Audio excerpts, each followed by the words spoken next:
Annually, the conversation on water scarcity is resumed during the peak of the summer, when we come across images of stark, barren, and dried out lands.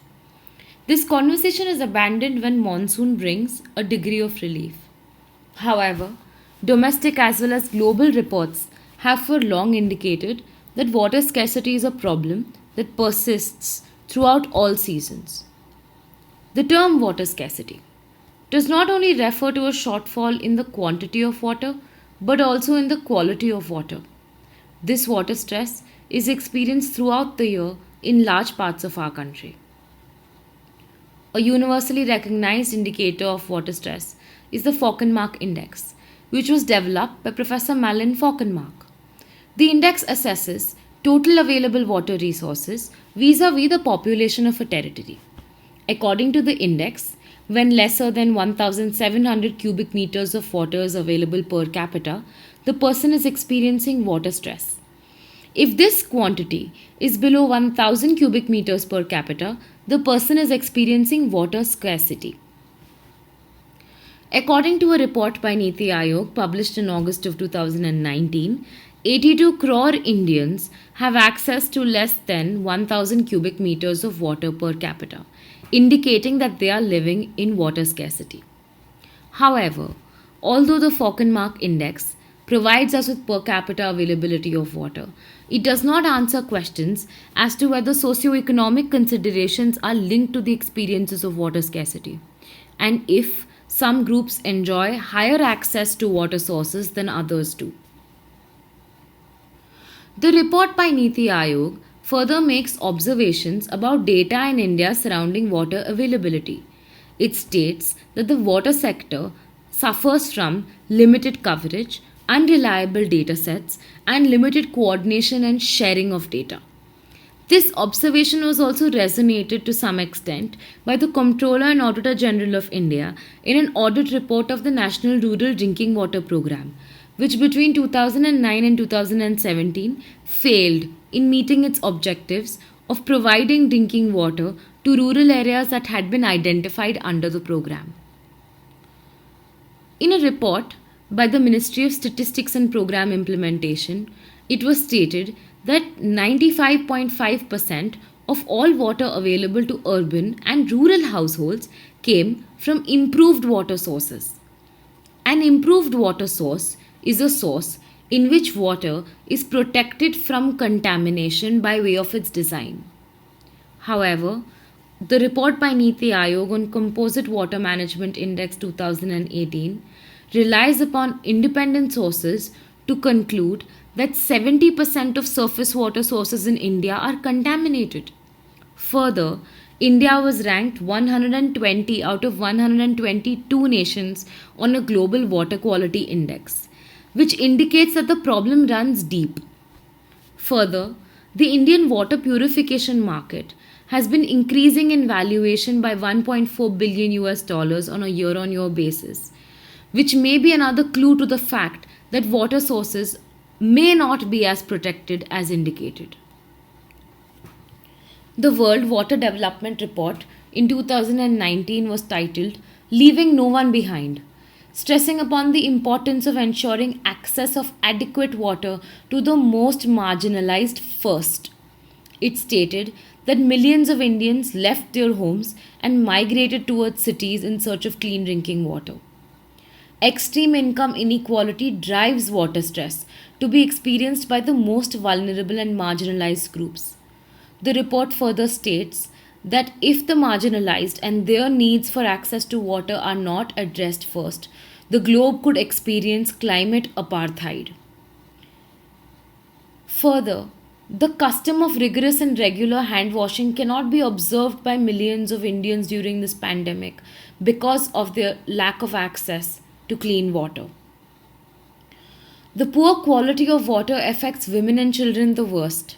Studies have shown that reproductive tract infections can be attributed to poor menstrual hygiene, which is caused by water scarcity.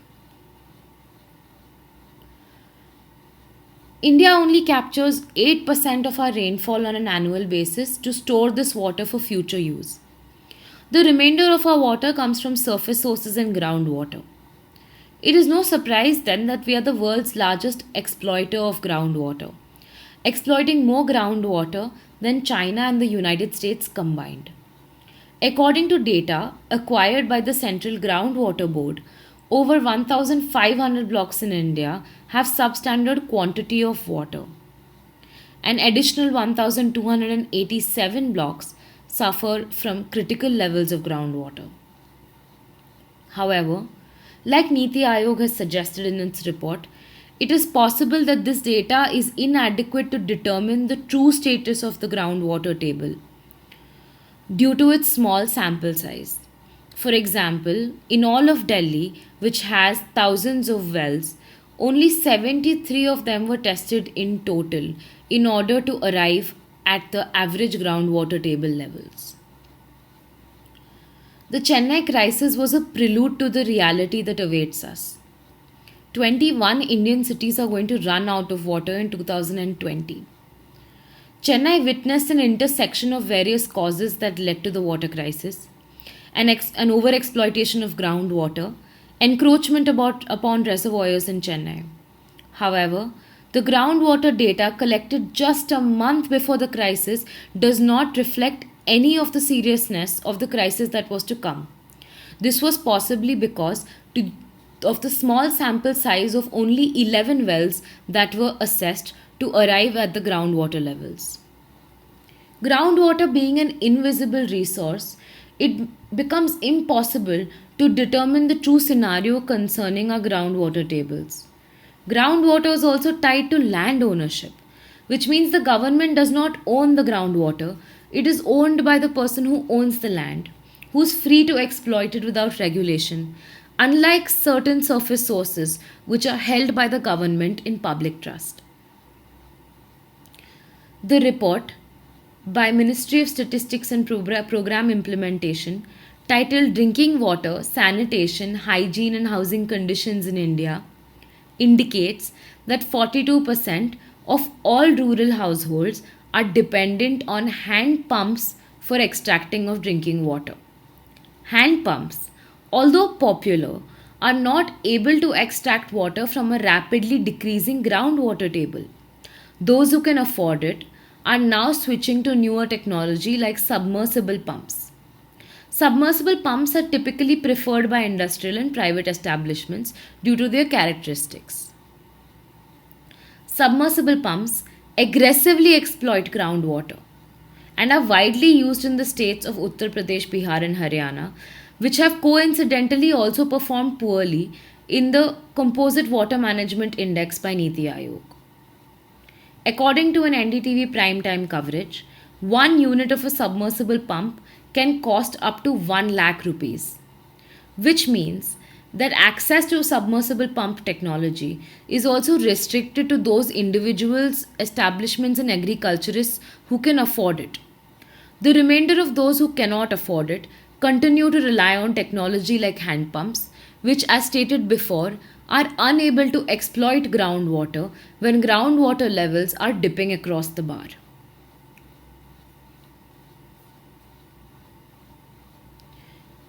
It was mentioned earlier that India is the world's largest exploiter of groundwater. India is also the world's third largest virtual exporter of water. The term virtual export refers to the hidden water that is used in export items such as food, machinery, and livestock. While the global average to produce 1 kilogram of husked rice is about 1,700 liters, in India, we use approximately 2,800 liters of water to produce 1 kilogram of husked rice.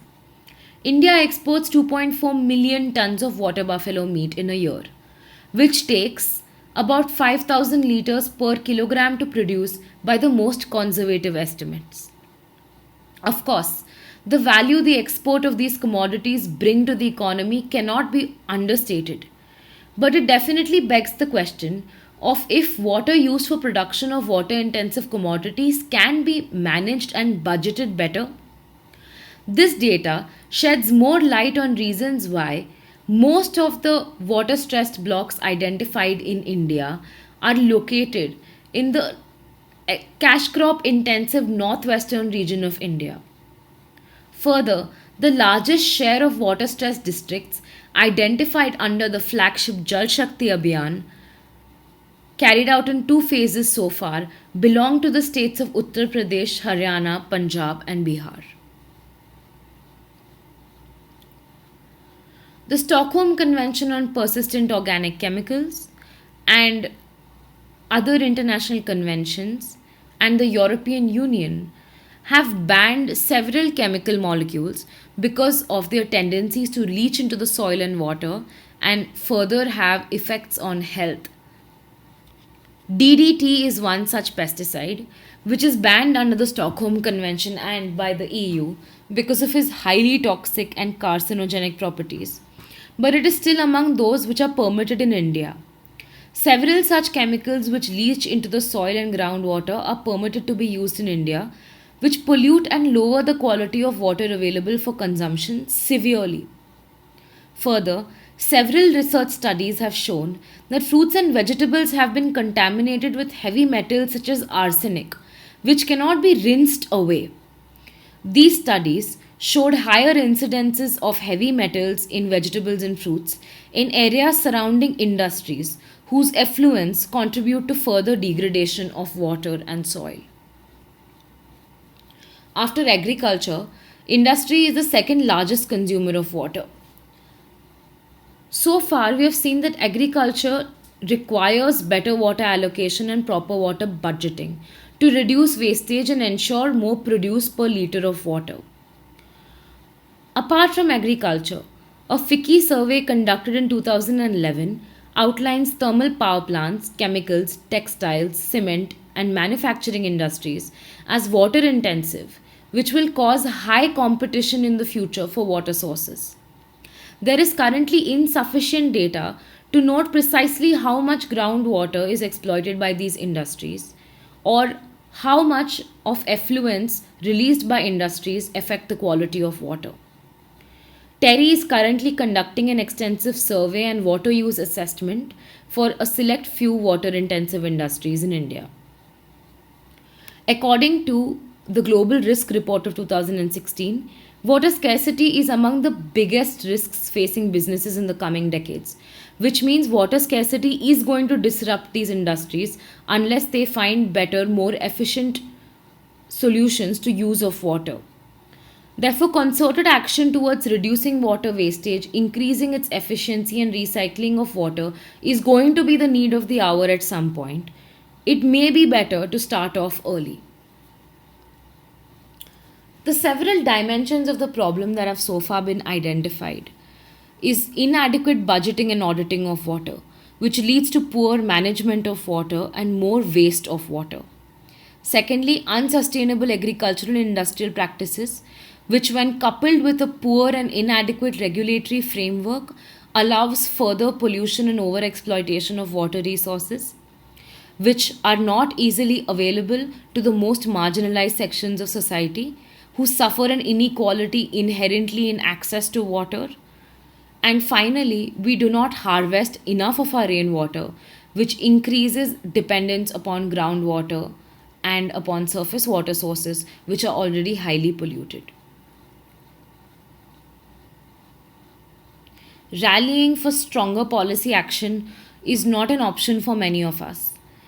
And yet, we can contribute to easing the burden of water scarcity by doing certain little things that may make us more conservation conscious in our everyday lives. What can we do? For example, a standard shower head releases about 20 liters of water in a minute. A 10-minute shower with a forceful shower head, although great for stress relief, is not as great for the environment because it costs 200 liters of water to do so. Perhaps we could begin by installing less forceful shower heads that release lesser water or reducing our consumption per shower by almost 100 liters. Avoiding showers entirely is ideal. Using buckets to fill water and bathe significantly reduces wastage. You can save approximately 82 liters of water by opting to bathe using a bucket instead. If you can, Gather up people who live in your society and locality and discuss the possibility of installing grey water recycling units to see if grey water can be used to instead to water plants for cleaning the premises, etc. Grey water recycling ensures increased efficiency in use of water per drop and ensures there is more water for the absolutely necessary household uses of each individual. Washing down your car with a hose could be done away with and replaced with a cloth and a bucket of water, which will more or less achieve the same success and squeaky cleanliness of your car. Avoid installing water fountains for aesthetic. In times of crisis, water must serve its functions first before serving aesthetic. Install rainwater harvesting systems in your residential areas and use that water throughout the year to meet demand. And overall, we can be more aware of our water footprint and how much water we use. Because at the end of the day, water crisis is something that's going to affect all of us. When we say 21 Indian cities are going to run out of water in 2020, that is in this year, the city we may or may not be living in will not have adequate water to meet our daily needs. Which means somebody out there is already experiencing water scarcity and water stress. So it is all right to incorporate water conservation consciousness in your everyday lives and to be more aware of the ways in which you're using and wasting water and reduce that wastage. That was it. I hope you learned something from this video. If you require any of the sources that haven't been mentioned in the description, please get in touch with me. Thank you.